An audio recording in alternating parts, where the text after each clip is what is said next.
चुनाव को लेकर अध्यादेश का गजट नोटिफिकेशन जारी हो गया है।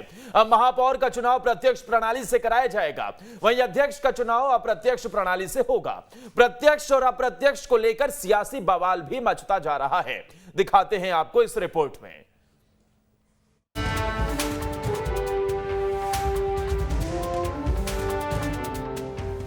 मध्य प्रदेश में मेयर का चुनाव प्रत्यक्ष प्रणाली से होगा और अध्यक्ष का चुनाव अप्रत्यक्ष प्रणाली से होगा। अब सवाल उठ रहा है कि अलग अलग प्रणाली के सियासी मायने क्या हैं?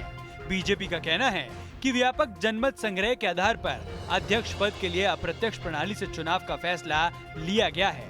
जबकि नगर निगम का क्षेत्र बड़ा होता है, वहाँ खरीद फरोख्त की आशंका ज्यादा होती है, इसलिए जनता ही मेयर का चुनाव करेगी। देखिए, ये जो भी व्यवस्था की जा रही है, ये व्यापक जनमत संग्रह जो लोगों के फीडबैक आए हैं उसके आधार पर निर्णय लिया गया है। नगर परिषदों के और पंचायतों के जो चुनाव हैं उसमें सभी लोग भाग लें, बहुत छोटे चुनाव होते हैं। नगर निगम के चुनाव चूँकि बड़े क्षेत्र होते हैं, इसलिए वहाँ पर खरीद फरोख्त कांग्रेस के लोग ना करें, इसको रोकने के लिए बहुत आवश्यक था कि हम लोग सीधे चुनाव कराएं।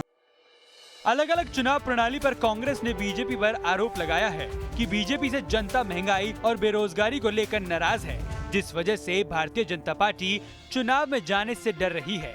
इसलिए वो चाहती है कि किसी भी तरह से चुनाव टल जाएं। साथ ही कमलनाथ सरकार के समय की प्रणाली से चुनाव कराने की मांग की। आइए अब ये भी जान लेते हैं कि प्रदेश में कब किस प्रणाली से मेयर और अध्यक्ष पद के चुनाव हुए हैं।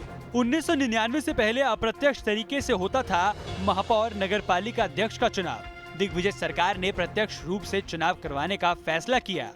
कमलनाथ सरकार में फिर अप्रत्यक्ष प्रणाली से चुनाव कराने का फैसला किया। 2020 शिवराज सरकार बनी तो प्रत्यक्ष प्रणाली के लिए अध्यादेश लाई। सरकार ने 1.5 साल बाद भी अध्यादेश विधानसभा में पेश नहीं किया। 25 मई 2022 को पंचायत और निकाय चुनाव से जुड़ा अध्यादेश राज्यपाल को भेजा।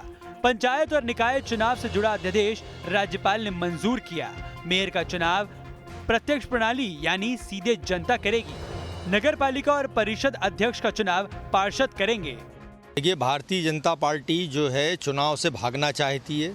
जो महंगाई, बेरोजगारी और तमाम सरकार की असफलताएं हैं, उसको लेकर भारतीय जनता पार्टी जो है चुनाव में जाने से डर रही है। जो जैसा कमलनाथ जी ने उस समय में व्यवस्था बनाई थी कि अप्रत्यक्ष प्रणाली से चुनाव होना चाहिए, सभी जगह एक जैसी नीति अपनाना चाहिए, ये कांग्रेस पार्टी की मांग है।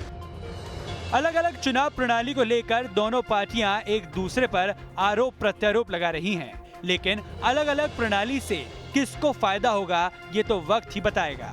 पिछले चुनाव के आंकड़ों पर नजर डालें तो भारतीय जनता पार्टी को कांग्रेस के मुकाबले काफी ज्यादा सीटें मिली थी। हालांकि पिछली बार चुनाव प्रत्यक्ष प्रणाली से हुए थे और इस बार चुनाव अलग अलग तरीके से हो रहे हैं। तो अब देखना होगा कि अलग अलग चुनाव से नतीजों पर क्या असर पड़ता है। Team news state.